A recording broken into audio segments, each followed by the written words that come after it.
It's been 7 years. What sort of emotions are going through both of your heads?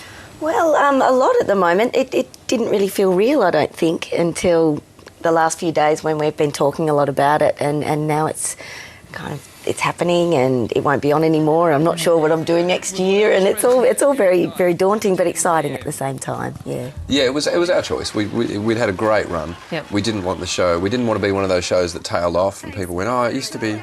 You used to have really good figures, and 7 years felt like a good time. 277 episodes was about right.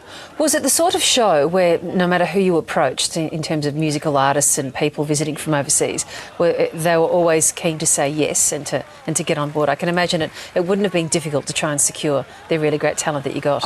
It always depended. Like some artists would get to town and their promoters would say to us, oh yeah, they're definitely in, and they'd get to town and go, what? I'm sold out, I'm going to go and play golf. But then that was actually an excuse. Was it Alice Cooper? That was Alice Cooper, right. yeah. Who is a huge golfer. Yeah, number one on the celebrity circuit apparently, and he said, no, not coming on, I'm going to play golf. What a get he Then we would had be. people like Jeffrey Rush, who we only knew he wanted to come on the show because we read an interview with him in which he said it was one of his favourite shows and he'd love to be a guest, and so we immediately rang his management and said, yeah.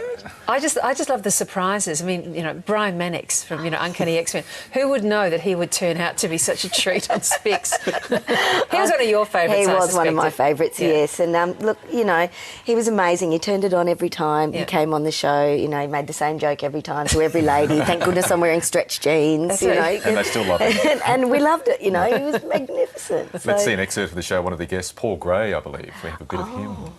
How excited are you? I can't tell you how much I'm losing my mind right now. Oh, thanks, Myf. Thanks.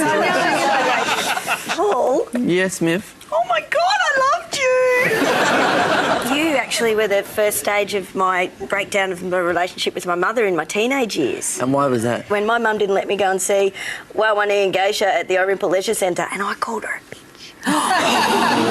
Now, was it the scary, demonic nature of Wawani and Geisha on the one bill? Yeah, I know, really. I mean, you picked all the dangerous bands, I Myf. did. But, I had so many moments like that where I was sitting next to people. If I could have told my 13-year-old self that I'd be sitting next to, say, Paul Gray from Wawani, Yes. secretly inside, I was screaming. It was fantastic. It happened quite a lot.